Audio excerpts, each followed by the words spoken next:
Amber methane rain clattered softly against the dome as shift change rolled through New Thule, that familiar tide of tired workers, heat bands glowing over the cafeteria line, and steam rising from trays like ghosts trying to leave Titan. Elias Rourke could feel the whole habitat humming with its usual mixture of exhaustion and stubbornness. He liked it that way. Predictable, orderly, every noise catalogued in his mind. But tonight wasn't usual. Tonight he'd brought home a gift that no one asked for and fewer would understand. Mela Nerith walked beside him, posture tall, crest ridges catching cafeteria light like polished copper.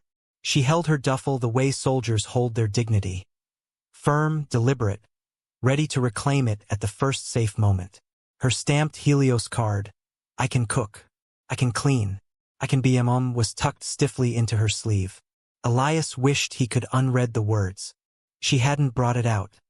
He'd found it taped to her crate like an insult offered with a corporate smile. The moment they entered the cafeteria for their first meal break together, the temperature in the room seemed to dip. Titan's gravity was low, but someone always found a way to make the air heavy. A Helios foreman, halfway through a rehydrated protein bowl, looked up and barked a laugh. "Rourke, I see you finally got yourself a mop with a pulse." Laughter skittered across metal tables.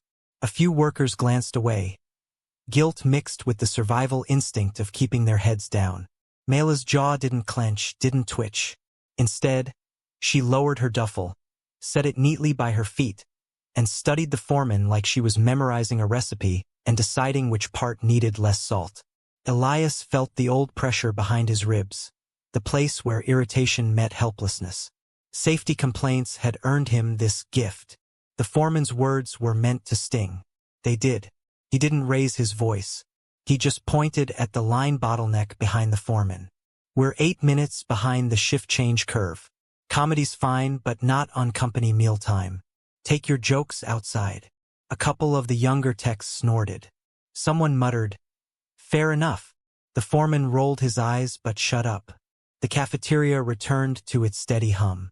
Mela gave Elias a single nod, elegant and almost ceremonial, as if acknowledging a small kindness performed at great effort. They took their rations to a corner table.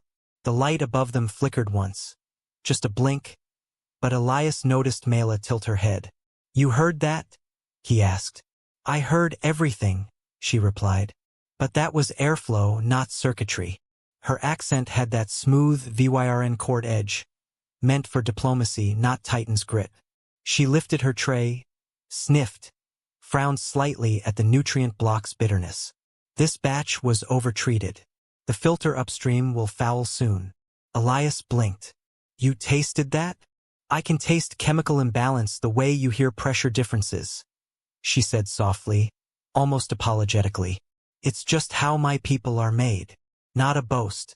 A fact." Delivered with the caution of someone used to her strengths being weaponized by others. When they finished eating, he led her through the habitat corridors to his quarters.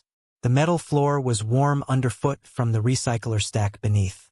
The steady thrum of fans, pipes, and aging infrastructure was his version of music. He could name each source by pitch. Tonight, though, something was off. He just couldn't pin it. Inside the unit, Mela paused. Elias's home wasn't large.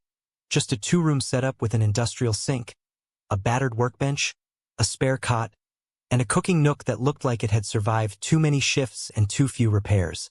She stepped inside slowly, reverently, fingers trailing along the counter as though reading a story from its dents.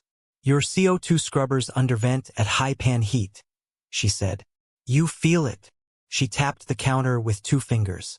"The vibration changes when you stand near the stove." Elias tried not to look impressed. "Thought I was the one with the magic ears." "You still are. I just follow the scent lines." Before he could respond, she slipped off her travel coat and approached the cooking nook. He watched her move, precise, deliberate, with that controlled grace of someone who knows their presence takes space and refuses to apologize for it. She checked the ration packs stored in the drawer, read their seals, and nodded approvingly at how neatly he kept everything.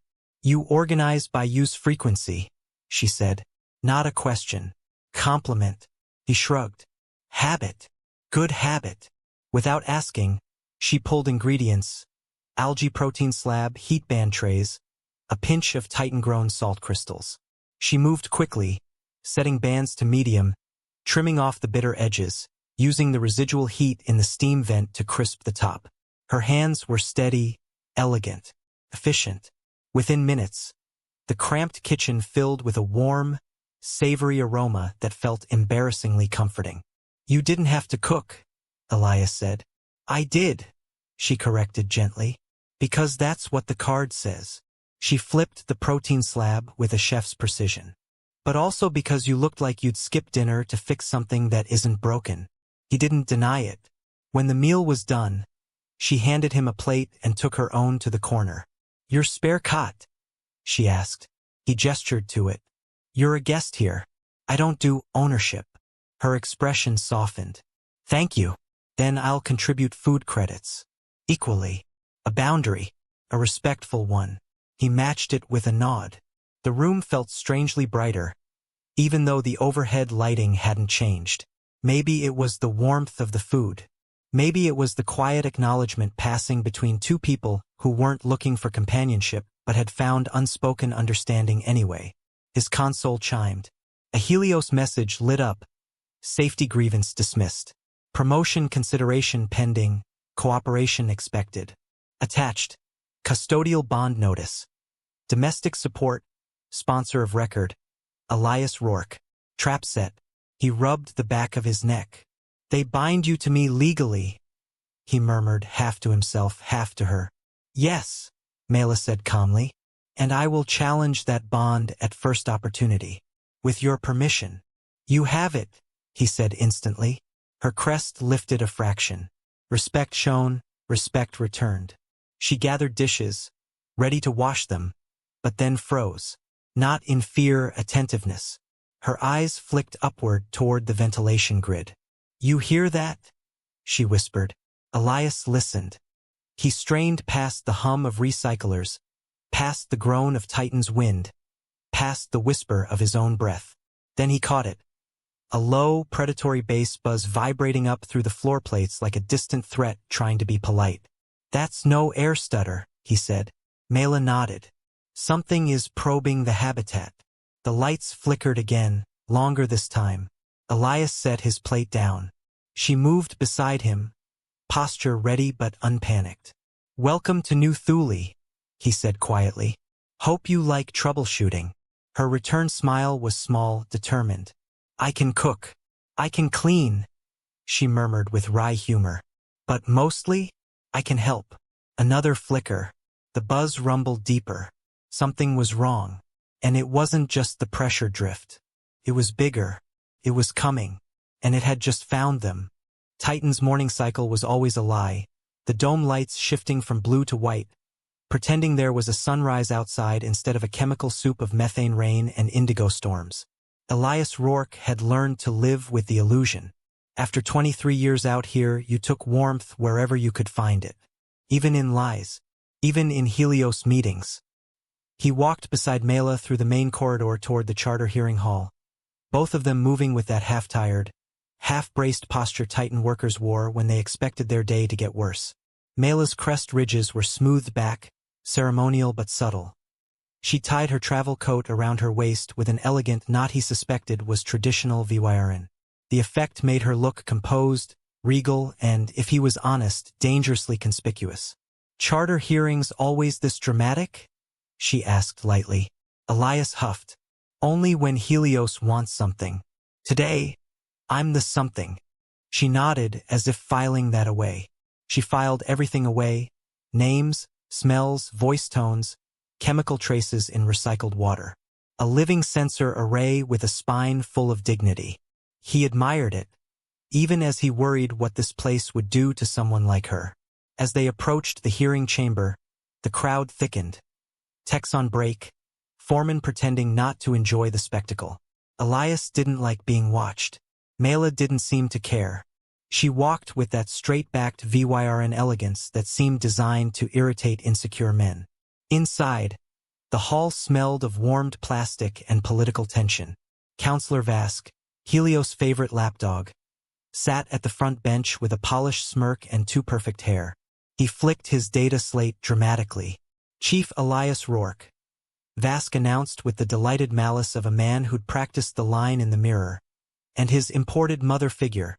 Someone snickered. A few more followed. Elias clenched his jaw. Mela didn't flinch. He leaned toward her. You don't have to stay for this. I do, she whispered. I was delivered here. I should witness what I was delivered into. The phrasing hit him in the ribs. Quiet truth, no self-pity. Vask pretended to look surprised. Ah, the domestic support speaks? Mela opened her mouth. A courteous, poised response ready to go. But Vask cut her off with an upraised hand. No voice privileges for bonded staff in technical hearings, he said. Smug. Regulations. Elias felt something shift in him. He'd put up with insults before. He'd seen workers mocked, ignored, cornered by Helios rules. But having Mela silenced like that, someone more competent than half the council combined, felt like a wrench across his chest. He raised his hand. Motioned to allow her to speak. Denied. Vask answered smoothly. On what basis? My basis. A few workers muttered. Elias didn't push. Instead, he did something quieter, sharper. He pulled up Helios' own maintenance manual on his tablet and began reading aloud. Page 32, he said. Section 4, line 20. Sensor drift correlated to algae manifold fluctuations must be logged immediately and publicly. That log hasn't been updated in 6 days. Care to explain? Vask blinked. The crowd stirred. Elias continued, voice steady. And page 40. Any system connected to food stability must be inspected within 12 hours of drift detection. It's been at least 24. Vask shifted in his seat. Sweat formed at his temples. Elias didn't raise his voice. He didn't accuse anyone. He simply recited the rules the corporation insisted everyone memorize.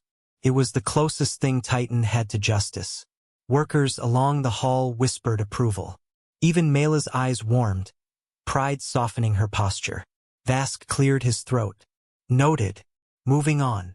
Moving on meant ending the hearing early before Helios lost more face. Elias didn't win anything tangible. But he'd punched a hole in their narrative and people noticed. When the hall emptied, he and Mela slipped into the quieter maintenance corridor. The hum here was different, lower frequency, closer to the heart of the dome. This was his territory. It was effective, Mela said gently, reciting their own text. They wrote the manual for a reason, Elias replied. Might as well use it. She laughed softly.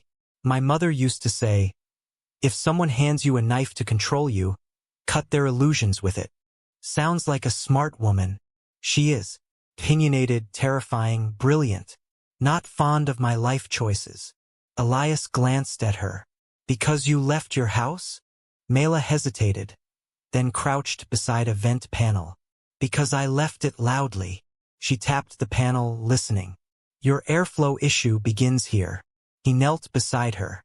The vent vibrated with a faint tremor, too rhythmic to be natural. You hear it too? He asked. More than hear.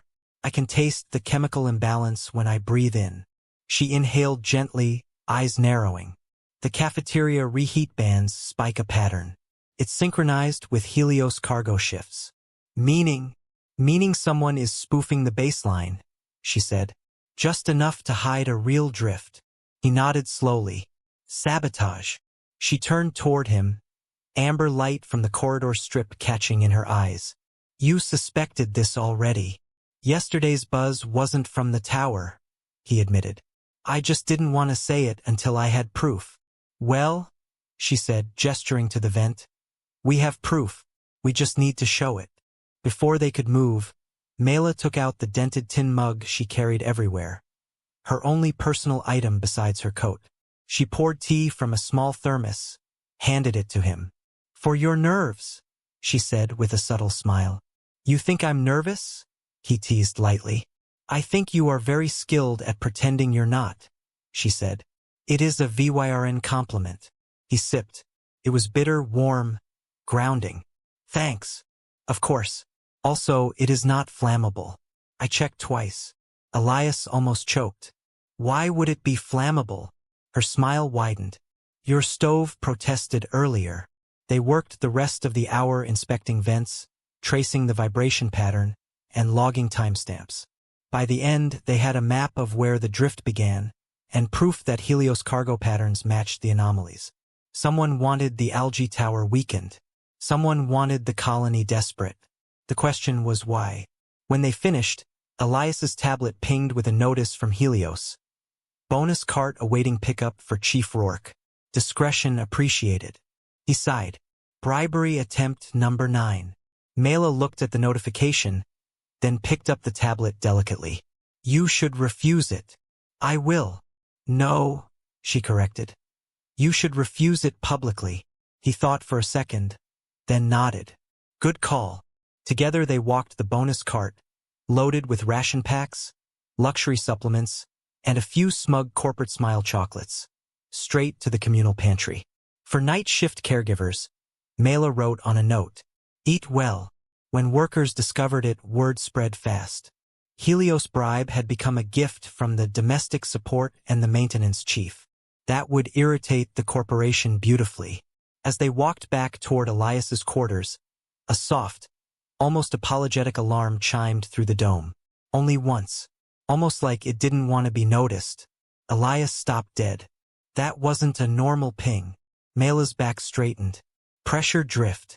Worse, he said. The algae tower's upper manifold. How much drift? 0.5%. Her brow furrowed. Too small to trigger main systems. But too big to be natural, he finished. They exchanged a glance, serious now, steady, mutual.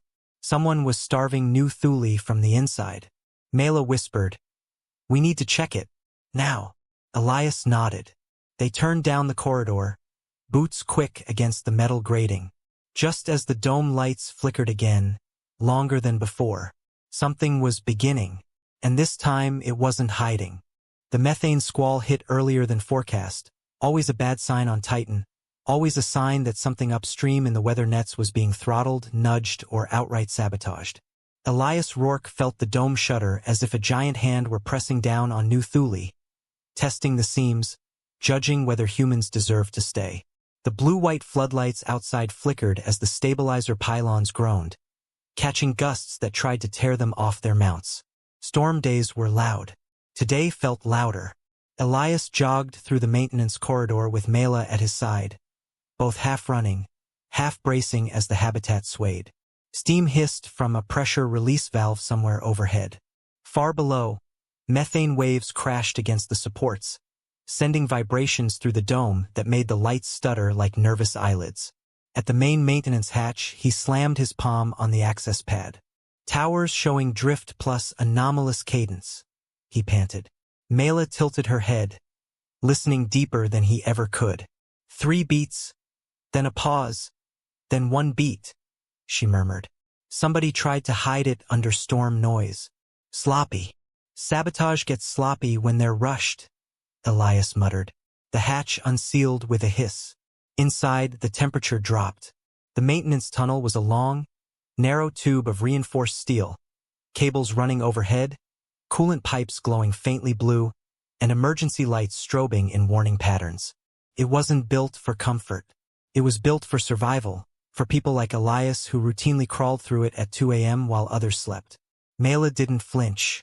She stepped in like a soldier entering familiar territory, her crest ridges dimming instinctively to reduce signal reflection. Even in the narrow space, she moved with elegant certainty, one hand brushing the wall as if listening for changes in tone. You don't fear confined spaces? Elias asked, locking the hatch behind them. To Viwaren, fear is just information, she said. It tells you where to look next. He almost smiled. Wish I had that philosophy 20 years ago. You do, she said. You just call it maintenance logs. A laugh escaped him despite the circumstances. They reached the first junction where 3 pipes converged near a heat regulator. Elias placed a palm against the metal. Cold, colder than it should be. He frowned. This line should be running warm. Mela knelt beside him and inhaled sharply. Not through nose or mouth, but something deeper, almost like drawing the air into her throat. The flow rate is off, she said softly. By half. Someone choked the circulation. Elias's jaw tightened. Helios can restrict flow from their panel. But that would leave a trace. They didn't use their panel, she said. They used a manual override on the tower base. A crude one. So they were physically inside the support scaffold. He hated how logical it sounded. Storm's the perfect cover. She nodded. And the perfect excuse when the tower fails. They pushed deeper. The storm hammered the dome with a rhythm that made the metal tremble like a living creature holding its breath. Elias could hear it in every bolt. The older welds groaned. The newer ones hummed angry warnings. In the middle of it, Mela kept pace, calm, collected, even graceful despite the narrow tunnel. Near the midpoint access ladder, the maintenance alarm finally stuttered on. A soft whine instead of the sharp warning tone Elias expected. Someone had tampered with that too. He tapped the panel. It didn't respond. Mela crouched beside it and pressed her palm on the metal. Interference pulse, she said. Weak but constant. How do you sense that? He asked, not hiding the awe in his voice. She tapped her temple. Our crest ridges detect electrical flux. Helpful for cooking. Occasionally helpful for sabotage hunting. Remind me never to lie to you, he muttered. You may lie, she said dryly. I will simply know. He chuckled despite himself. They climbed the access ladder. Wind roared against the scaffold outside, making the entire tower tilt ever so slightly. The emergency lights overhead blinked, bathing them in red flashes. At the top of the ladder, they entered the junction that held the manifold. A huge, snaking structure of pipes, gauges, and pressure valves, all feeding the algae tower's circulation. The drift was visible even without instruments. Frost forming where frost should never form, condensation on pipes that normally ran hot enough to dry themselves instantly. Okay, Elias breathed. We have 3 minutes before the pressure threshold drops below safety reserve. That is enough, Mela said with quiet confidence. He raised an eyebrow. Enough for what? She pointed to 3 stations like she was outlining a recipe. 1. Replace the baseline with a clean heat sense signature. 2. Reseat the gasket by hand using a metal shim. 3. Reroute through your navy loop. Elias blinked. You been reading my old schematics? All night, she admitted. Your archival habits are charming. And disorganized. That hurt. Truth sometimes does. Her tone was light, but her eyes were serious. This wasn't guesswork. She'd studied. She'd prepared. She'd been waiting for a moment when her competence was needed, and now it was here. He handed her a spare gasket. You ever done one of these? No, but I've cooked on heat bands that jittered more violently than this manifold. Same principle. Balance the pressure, trust your timing. He almost grinned. All right, chef, let's do this. They split tasks. Elias began rerouting coolant flow while Mela examined the manifold gasket, her fingers sensitive and quick, feeling the irregularities like a musician reading a damaged instrument. She took a flat scrap of baking sheet metal from her pocket. She must have grabbed it earlier, and began shaping it into a precise shim. The storm outside growled, thunderous, shaking the whole tower. This is insanity, Elias muttered as he fought to align the navy loop. This isn't even in the manual. Good, Mela said. Manuals are written by people who do not know how to taste their mistakes. He snorted. What does that even mean? Exactly what it sounds like. The manifold groaned as pressure shifted. Elias cursed under his breath, tightening a bolt until his hands ached. All right, on my mark. Lower the gasket housing 1/2 centimeter. Ready. 1, 2 now. She lowered it gracefully, precisely. The gasket seated with a firm, satisfying thunk. The kind you only heard when something clicked back into harmony. The pressure gauge leveled. Frost receded. The pipes warmed. The tower steadied. Elias leaned against the wall, breath fogging in the cold air. We did it. Mela exhaled slowly, shaking out her hands. We did. Then, in the dim emergency light, something inside them both loosened: fear, adrenaline, stubborn pride. Elias found himself laughing softly from the sheer relief. Mela smiled gently. Your laugh sounds like relief trying to pretend it's bravery. Yours sounds like you're trying not to fall over. I am very dignified when I fall, she assured him. They shared that tiny moment, that breath between storms, that rare silence where danger had paused just long enough to acknowledge their teamwork. Then silence shifted into something softer. Elias spoke first. I couldn't fix everything. Not when it mattered most. She looked at him.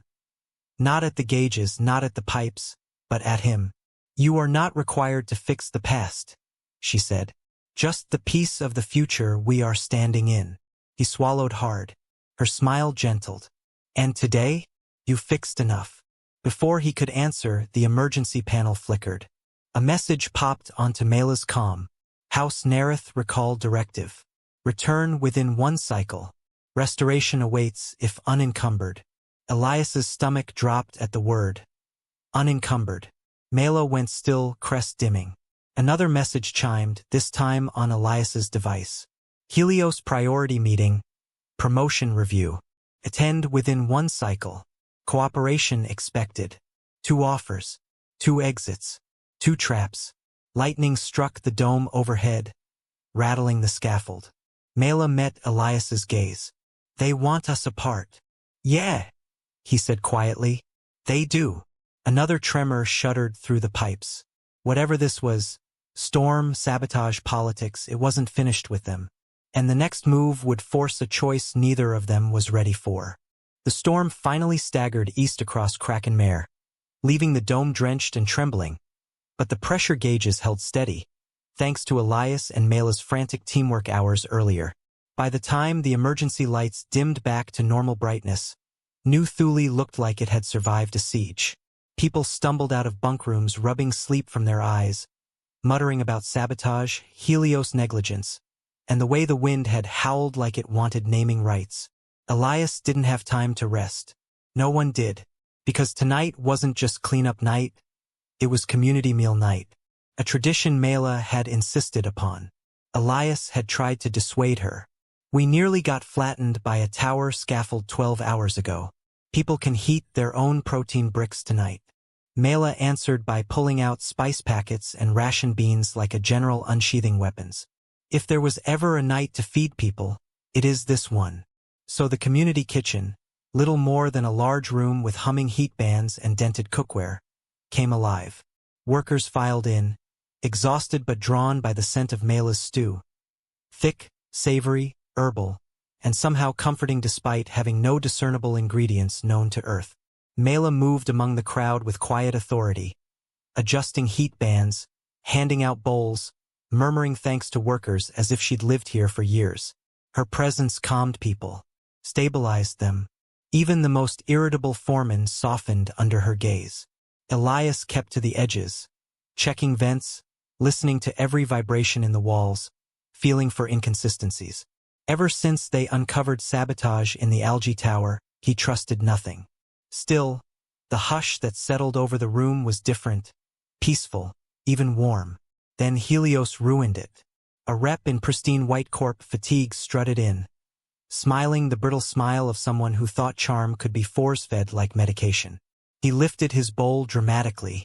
To efficient domesticity, he announced, and to Chief Rourke for accepting his gift. The room tensed. Mela's crest lifted slightly, a VYRN sign of displeasure. Elias moved to speak, but Mela gently touched his elbow, stepping forward herself. She didn't raise her voice. She didn't glare. She simply smiled with quiet grace and said, "Thank you for acknowledging the night shift crew, because tonight's meal, every spice ratio and heat band calibration was exactly what they taught me. Their hands, their timing, their stories. They carried me through the storm. So I offer this meal back to them." Applause surged. Small at first, then growing, rolling across the room in waves of genuine gratitude. The Helios rep's smile twitched. Mela bowed her head politely, turned, and returned to her ladle. It was a masterstroke, respectful, grounding, political in the gentlest way.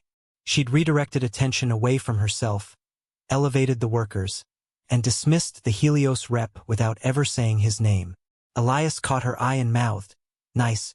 She responded with a tiny, amused tilt of her crest. But peace never lasts long on Titan. Minutes later, a soft alert pinged Elias's wrist. Private channel. The message was short. Meet in Hall 2B. Alone. Promotion matter. Helios. Perfect timing. Mela received her own ping VYRN diplomatic code. She tapped her wrist, reading silently. Her face froze, crest dimming by a shade. "You okay?" Elias murmured. She hesitated, a rare moment of vulnerability breaking through her composed exterior. "My house envoy is here. They want to meet. Tonight." Both summons. Same hour. Same urgent tone. Two traps laid with elegant coordination. Elias tried for humor. "Feels like someone scheduled our futures without asking us." Mela gave a thin smile. "That is what empires do." They stepped into the corridor to speak privately. Emergency lights cast long shadows, making the air seem heavier than Titan's gravity could account for. Elias exhaled slowly. "If you want to go hear them out, I get it." Her eyes softened. "And if you want your promotion, I will not hold that against you." He rubbed his face. "This is Helios. Nothing they give is free. And nothing my house gives is unconditional," she replied. Silence stretched. The hum of vents filled it, the same hum that had guided Elias through half his life out here. He'd learned to read emotions through the tone of machines. Now he was trying to do the same with a VYRN woman whose heartbeat he could almost sense in the air. "Whatever happens," he said gently, "you deserve respect. And choice, not orders." Mela looked away, throat tightening. "You are the first to say that to me." Before the moment could deepen, radios across the colony crackled with sudden urgency. A junior tech burst through the far door, breathless. "Chief, we've got a leak ticket," he shouted.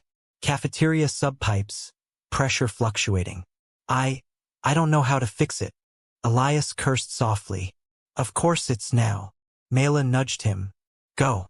I'll deal with my envoy afterward." He stopped short. "You sure?" She lifted her chin in that unmistakable VYRN gesture of firm resolve. "People need you. I will wait." Elias sprinted down the corridor, barking instructions over his shoulder, guiding the panicked junior tech through stabilizing procedures. Even while running, he answered calmly, voice steady, teaching as he went. "No, don't shut the valve, you'll spike backflow. Bypass it. Use the old manifold coupler. Yes, that one. Left, not right. Good. Now watch the gauge. Breathe." It was competence in motion, quiet, unshowy, necessary. Mela turned to her incoming envoy.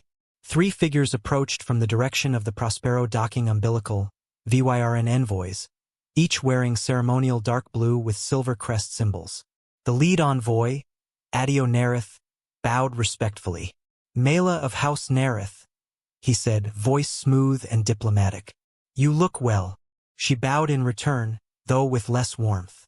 "Envoy, we have come with excellent news." His eyes flicked to her surroundings. The metal walls, dim lights, distant smell of recycled protein. "Your house is prepared to restore your title, your privileges, your position, if you return now." Mela's face didn't change. "And the condition?" "Simple," Adio said. "You must sever your entanglement here. You must return unencumbered." There it was again. That word. Mela exhaled shakily. "So I may come home only if I leave behind the life I've built these past weeks." Adio offered a sympathetic tilt of his head. "New Thule is beneath you. This maintenance outpost cannot offer your future. Your destiny lies with your own people. You are too valuable to waste here." A sharp, quiet pain crossed Mela's features. So subtle many would miss it. Adio didn't. "What troubles you?" he asked. Mela lifted her crest slightly, a sign of warning. "Do not speak of these people as waste." Adio's voice softened into coaxed persuasion. "Mela, House Nerith is giving you everything back. A seat at the logistics board. Influence, power, purpose. I already have purpose, she whispered. Adio stilled. Is the human responsible? Before she could answer, the entire dome flickered. Lights sputtering, consoles blinking. A low hum rolled through the corridor like a subterranean growl. Adio frowned. What was that? Mela's eyes widened. Something is. Another flicker. Then the overhead lights died completely. Backup systems hummed to life, casting everything in red emergency glow. Then a deeper alarm. Not inside the dome. Outside. Mela snapped her head toward the external console. No. No, that's... A feed flashed on the small wall screen. Unmarked skiffs. Sliding under the scaffold. Weapons cold but ready. Dark hulls masked by the storm's dust. Adio's face blanched. Those are not housecraft. Mela whispered. Mercenaries. They came early. At the same time, Elias arrived down the corridor, breathless, face pale. Helios just locked down all charter channels, he said. Security's delayed. Again. Mela swallowed hard. A coordinated play.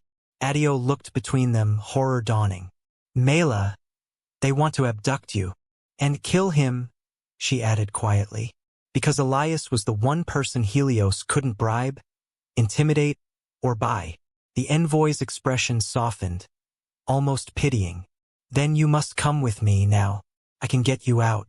You will be protected. Protected by abandoning Elias and the colony. Elias met Mela's gaze. His voice was low, steady. You don't owe me anything. If leaving saves you. She cut him off, fierce and immediate.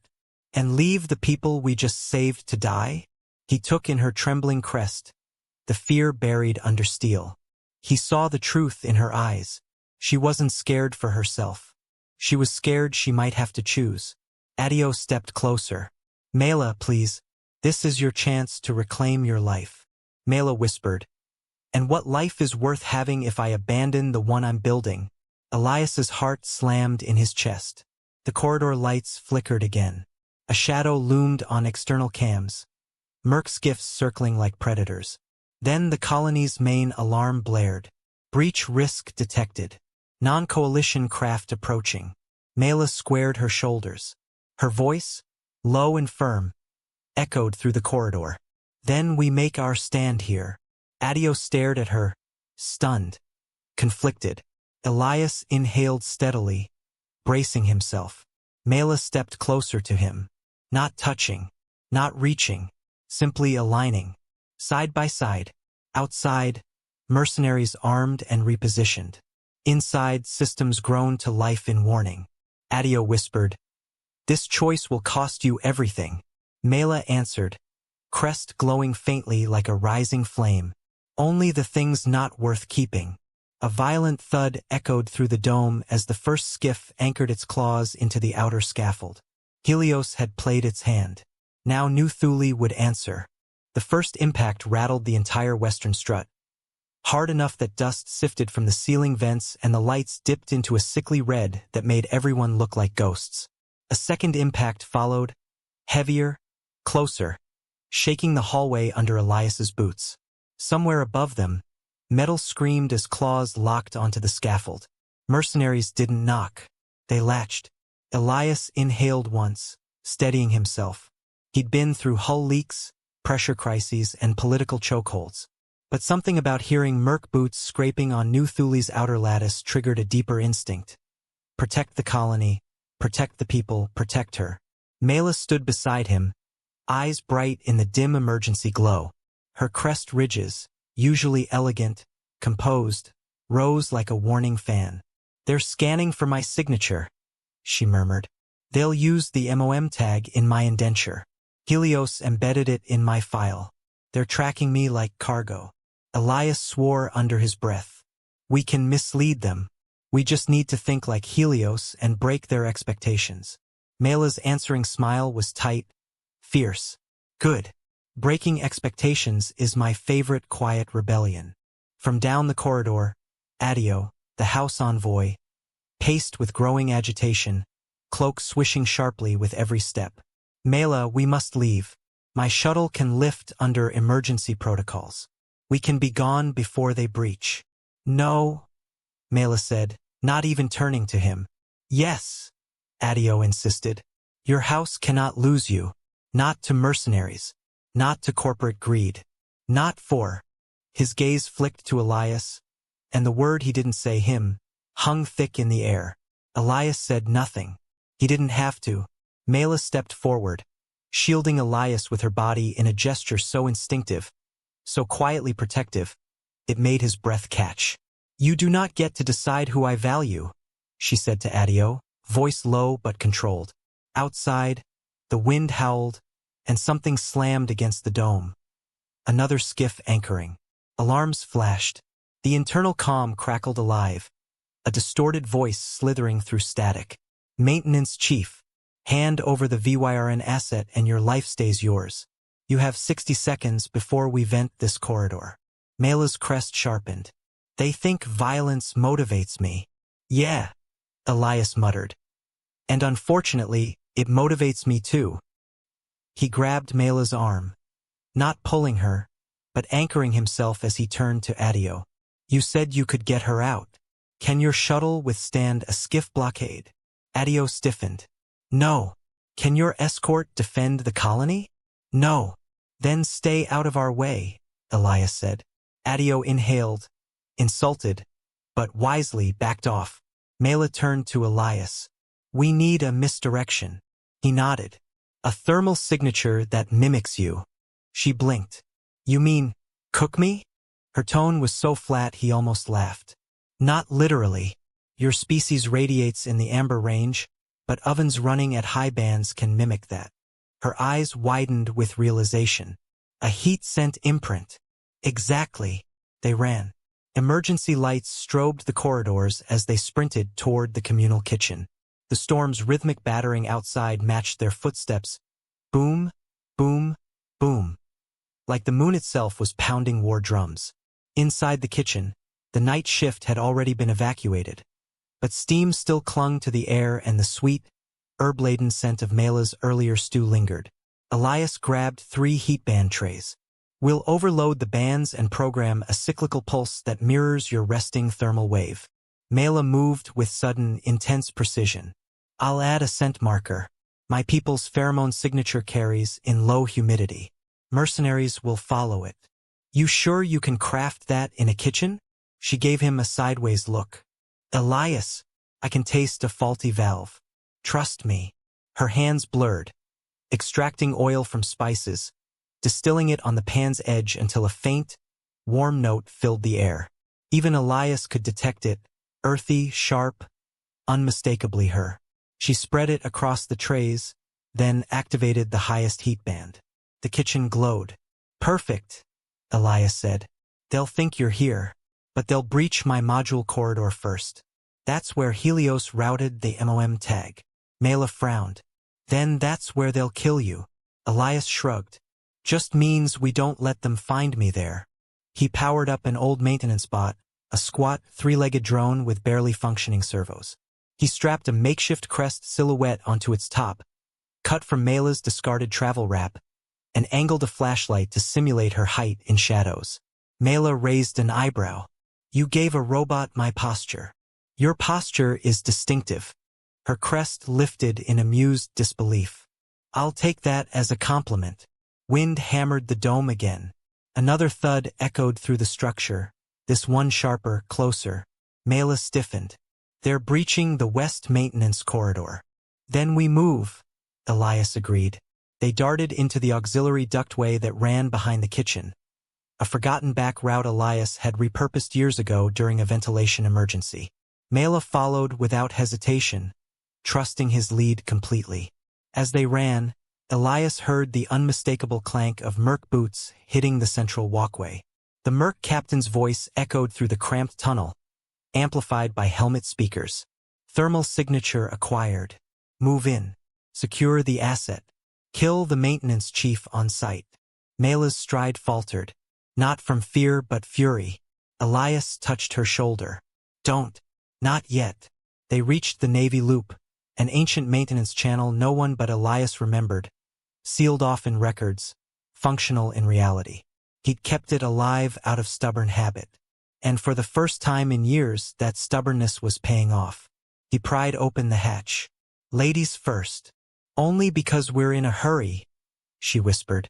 Once inside, the loop led them downward and inward, toward the dome's pressure-redundant belly. Safe, silent, unmonitored. But the mercenaries weren't stupid.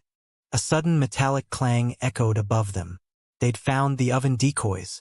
Gunfire rattled the ceiling. Heat bands exploded. Sparks poured down like tiny meteors. "Move!" Elias shouted. They sprinted down the narrow tunnel just as a second breach rocked the kitchen above. The maintenance bot's silhouette triggered immediate fire. Shouts, chaos, curses, false signature. "She's not here. Track the override source." Mela grabbed Elias's hand. An instinctive, fierce grip. "They'll follow the maintenance logs. We need to sever the trace. Now." They reached the control junction. Elias ripped open the panel and began yanking cables. "Keep watch." She nodded and took position in the corridor, crest ridges flaring like blades. Elias cut the maintenance registry from the colony system. The mercs lost access to the override route. But just as he completed the last wire, a heavy stomp echoed behind them. A mercenary, helmeted, armored, gun raised. Elias barely registered the threat before Mela moved. She wasn't graceful this time. She was terrifying. With a sliding step and a twist of her waist, she slammed her elbow into the merc's wrist. The gun fired into the ceiling, showering them with dust. She pivoted, caught the merc by the shoulder plate, and drove him into the wall with a force that bent metal. He went down. Elias stared, stunned. "Remind me never to get on your bad side." Mela breathed hard. "My bad side is reserved for people who threaten cooks or maintenance chiefs." Then, softening, "Are you hurt?" "Just my pride. We don't have time to fix that." He gave a breathless laugh. "Fair." They dragged the merc into a side alcove and sealed the hatch. Then they moved again. Fast, ducking under valves, sliding through narrow gaps. At a junction, Mela slowed. "Elias, your son." He blinked. "What?" "You thought of him when we first ran. I saw it, your expression." He froze. She pressed gently. "You want to contact him?" "I want," he swallowed. "I want him to know I didn't walk away from people who needed me." Mela placed a warm hand on his chest. "Then leave him a message. Now." "Mela, you don't know how this ends," she said softly. "But he deserves the truth. And so do you." There, in the glow of backup lights, Elias recorded a shaky message. "Josh, I don't know if you'll ever hear this, but whatever happens, I chose to stand with the ones in front of me. If you wonder what I stood for, this was it. Not politics, not promotions, just people. I hope someday that makes sense." Mela's eyes shone, not with pity, but respect. "Send it," she said. He did, then deleted the promotion message from Helios with a single, firm gesture. Mela exhaled. "Then my turn." She typed a message to her house envoy. "If restoration requires abandoning those I protect, you may keep your throne." She hit send. The tunnel lights flickered again. Pressure alarms whined. The mercs had forced the inner corridor. Mela tightened her jaw. "They'll reach your module before the path collapses." "They'll be looking for you," Elias said. "And they'll find you instead," she replied, voice tight. He stepped closer. "Then we don't let them." She met his gaze, expression soft but unwavering. "Together, then. Together." Another explosion above shook the ducting. Boots thundered. Gunfire echoed. The mercs breached the wrong corridor first, the one with the oven signature. Then the right one. Then a thud. Boots. A metallic clatter. They were at Elias's door. Mela whispered, "They're here." Elias reached for the emergency nitrogen valve. Mela squared her shoulders. The merc captain barked, "Break it open." The corridor lights pulsed. The mercenaries' command barely finished echoing when the first hydraulic ram slammed into the door of Elias's module. The metal groaned, dented inward, and dust drifted from the ceiling. Mela instinctively moved in front of Elias, broad, steady, shoulders squared like a living bulkhead. Elias grabbed her wrist, pulling her gently but firmly beside him instead. "No shields," he whispered. "We stand together or we fall together." A second slam. Louder. The door warp deepened.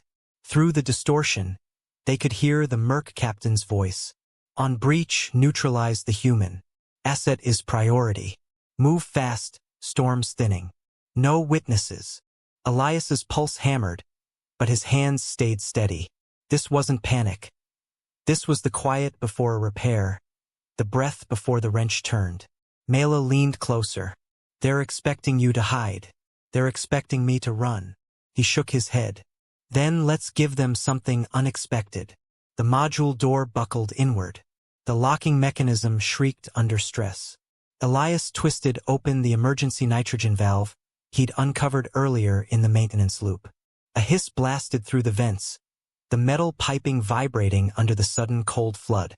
Fog rolled along the floor like a prowling creature. Mela's eyes widened. "You could freeze yourself." "I won't," he said. "Not if I time it right." The valve reached full pressure. Frost grew across the floor plates in branching white veins. The temperature dropped so fast their breath came out in thick clouds. Footsteps thudded outside. Heavy. Armored. The door crashed inward. A mercenary lunged through, and instantly slipped, boots skidding across the ice-slicked floor. He spun sideways, crashed shoulder first into the wall and crumpled. The second Merc slid forward uncontrollably, arms pinwheeling. The third tried to stabilize against the door frame, too late. Mela moved. With a sharp, controlled kick, she knocked the second Merc's weapon out of his hand. It skittered across the icy floor. She pivoted, crest flaring like a warning banner, and swept her leg low across the third Merc's knee. Armor clanged. The third went down with a grunt. Elias grabbed the nearest Merc's helmet and slammed it against the frozen bulkhead. Once, hard enough to stun but not kill. He'd taken life only once before, and he had no intention of doing it again. Not unless forced. Another figure appeared in the doorway, the Merc captain. Larger, heavier armor, helmet with a full tactical suite. He didn't slip. He had magnetized boots. He stepped in slowly, crushing the frost beneath him with deliberate weight. "Cute trick," the captain said, voice modulated and cold. "I can appreciate smart engineering before I tear out its throat." Elias stepped slightly in front of Mela. Mela stepped slightly in front of him. They froze, then exchanged a look. Not fear, but irritation that the other dared to shield them. The captain cocked his head. "Chivalry. How sweet. Hand the asset over." Mela spoke calmly, though her voice trembled with contained fury. "My name is Mela Nerith, not Asset, and you have 3 seconds to leave." 3 seconds? He scoffed. "You're not in a position to bargain." 2, she said. Elias flicked a glance at the ceiling. The nitrogen had cooled the emergency light panel. If he could access the right cable. 1, Mela finished. The captain raised his rifle. Elias ripped down the emergency lighting conduit. A shower of sparks erupted, and the entire corridor flashed blinding white. Not bright enough to burn eyes, but precisely tuned to overwhelm the captain's helmet HUD. The display glitched, pixelated, then crashed entirely. The captain staggered, swearing. Mela seized the moment. She lunged forward, using her weight and leverage to slam him into the wall hard enough that it echoed down the corridor. Elias grabbed the fallen rifle and racked a charge, not to shoot but to power its battery stack. He glanced at Mela. "Pulse his boots." She nodded and rerouted battery feed through the rifle's casing, pressing the conductive edge to the captain's boot plating. The magnetic boots overloaded. Sparks spat outward. The captain fell forward hard, landing directly onto the icy floor, where his own momentum carried him sliding helplessly into the side wall. Elias moved quickly, cuffing the captain with emergency restraints and securing the rifle safely away. Mela exhaled, shoulders sinking slightly. "Is it over?" He shook his head. "No. That was the advance unit." As if on cue, Alarms blared again throughout the dome, this time on the public channel. All hands. Unidentified skiffs locked by Coalition tractor beam. Coalition ship Prospero demands immediate cessation of hostilities. Charter emergency meeting convening. Mela blinked. The Prospero intervened? Then a soft chime pinged both of their wrist comms. Failsafe activated. Data transfer complete. Sensor logs plus sabotage proofs delivered to all charter members. Union stewards. Coalition oversight. House Nerith diplomatic channel. Elias stared. That was the autosend I set up last night. Mela's crest lifted in stunned admiration. You didn't trust Helios would play fair. And I was right. Outside, the storm was easing. Through the cracked viewport, they saw the unmistakable blue-white tractor beam of the Prospero freezing the skiffs in place. Mercenaries flailed inside their hijacked ships like angry fish caught mid-lunge. The charter comm crackled. Helio Station Chief. You are ordered to stand down pending investigation. Sabotage confirmed. Mercenary deployment unauthorized. All responsible personnel will be detained. Mela covered her mouth, crest trembling in disbelief. A second message followed. A voice she recognized instantly. Mela Nerith, the envoy Adio said, but his tone had changed, softened. Your evidence was received. The House thanks you. You are invited to return under revised terms. No denouncement, no conditions, no demands. Mela closed her eyes. Elias felt something twist in his chest. A mix of pride, fear, selfish relief he didn't dare voice. She opened her eyes slowly and whispered, They offered it. The life I lost. He nodded. You deserve it. She shook her head. I deserve a life I want. And I want... Her voice caught. I want a life where I am not a tool, or a pawn, or a gift. Her gaze slid to him, steady, warm, unflinching. And here, I'm not. Elias swallowed. So you're choosing? Before he could finish, another voice broke through.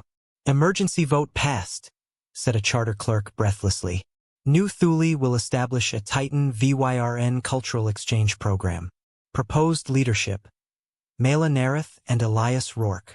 The air between them changed, softened, deepened. Mela stepped closer, her presence grounding him like the weight of gravity returning after a long drift. Elias, she murmured. I will stay. He felt heat rise behind his eyes. Not dramatic, just true. Then so will I. No promotion, she teased gently. No house prestige, he countered. She smiled. Just us. And a colony that needs feeding. And fixing. And patience, she added softly. Another tremor rattled the dome. But this one was just the storm winding down. Elias lowered himself onto a crate, the adrenaline draining. Mela sat beside him. They didn't touch, didn't need to. Their closeness had become its own language. Finally, Elias let out a long breath. We should check the tower again. Make sure no one left surprises. Mela nodded. And the kitchen. People will be hungry. The merc captain groaned from where he lay restrained. Mela glanced at him with regal disdain. Should we inform Prospero? She asked Elias calmly. That they left some garbage at our door? He laughed real warm.